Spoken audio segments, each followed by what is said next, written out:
Y Abraham era riquísimo en ganado, en plata y oro. Génesis 13:2. Aunque Abraham era un hombre, como dice la escritura en Génesis, que era riquísimo en ganado, en oro, en plata, él no poseía tierras. Cuando su esposa Sara muere, él tiene que adquirir un pedazo de tierra que le compran los hititas en Canaán para, para sepultura.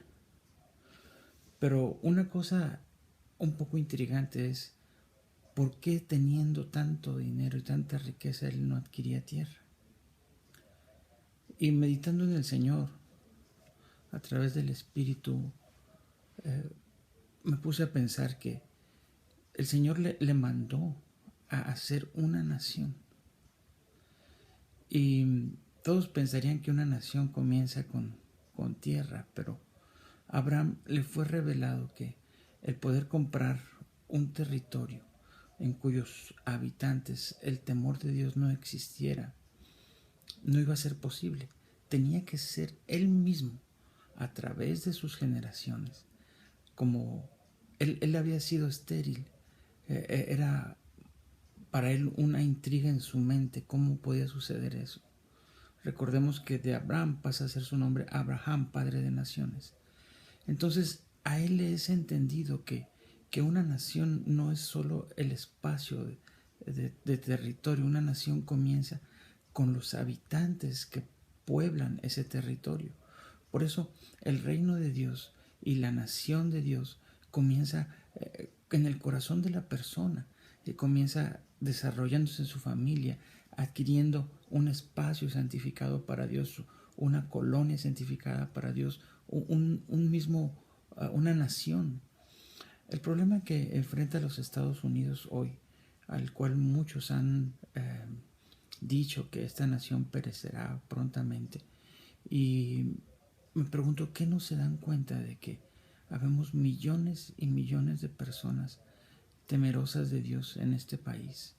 Es verdad que el mal ha tomado su cauce y que hay mucha gente que practica el paganismo, el satanismo y muchas cosas, pero habemos muchos que estamos tratando de que este país sea santificado en cuestión de multitudes. Es importante la participación de la iglesia en la cuestión política, en la cuestión de gobernantes, porque recordemos que aun cuando Daniel fue un justo, aun cuando el profeta Jeremías fue un justo y el Espíritu de Dios estaba en ellos, ellos fueron presos a un gobierno impío por causa del gobierno.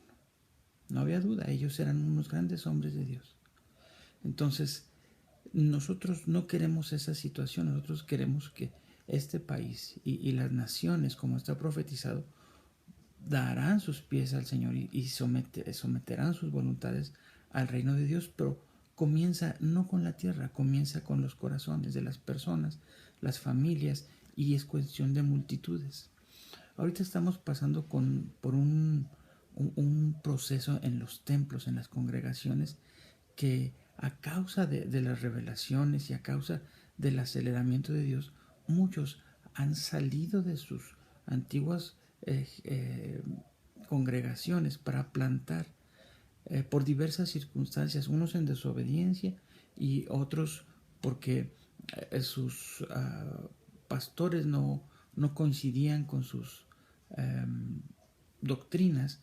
Y lo que ha sucedido es de que esos pastores han crecido en sus templos de una manera en abundancia dentro del templo, pero no han podido crecer geográficamente porque están en una maldición de esterilidad, causada a que a pesar de que sus pastores hayan tenido problemas, hayan tenido diferencias, ellos mismos no los hayan plantado, ellos necesitan honrarlos, necesitan volver a ellos, y a pesar de que esos pastores quizás no hayan sido buenos con ellos o no hayan tenido el entendimiento, fueron sus primeros padres. Recordemos cómo el rey David, cuando ya habiendo pasado la situación de Absalón y ya sin ningún problema, podríamos decir, no había bendición, hasta que el Señor le redarguye de honrar los huesos de Saúl.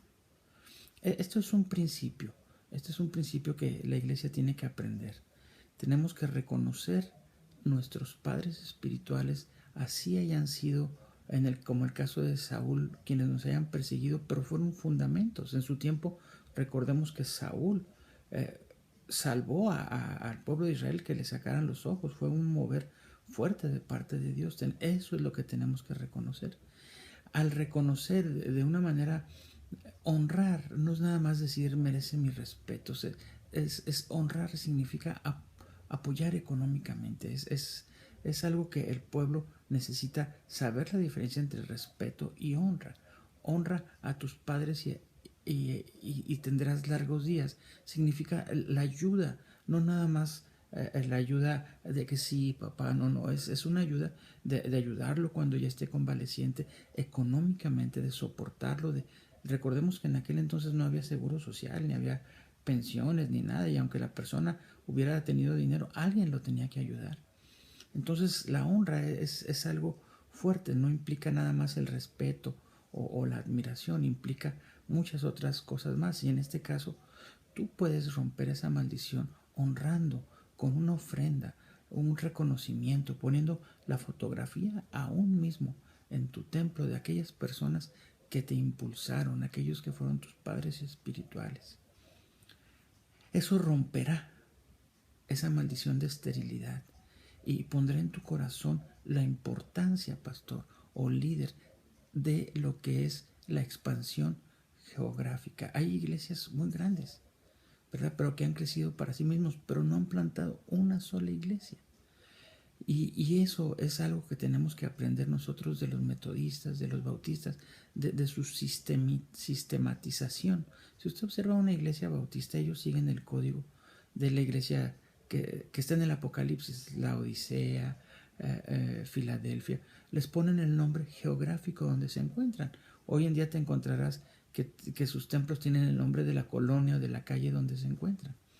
Por otro lado, a los que creen que este país puede sucumbir muy fácilmente, nosotros tenemos que luchar y tenemos que salir adelante como hermanos en la fe, creyendo en Jesús y aparte de eso, en los fundamentos, en los valores de la fe.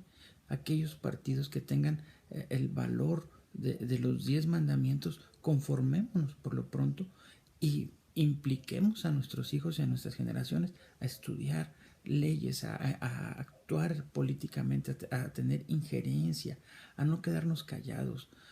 Recordemos que Abraham, el Señor le dijo que él heredaría toda esa tierra, pero Abraham comprendió que el no poder comprarla no significaba que no la iba a tener, significaba que tenía que conquistarla con el factor multiplicación. El Señor te bendiga. Shalom.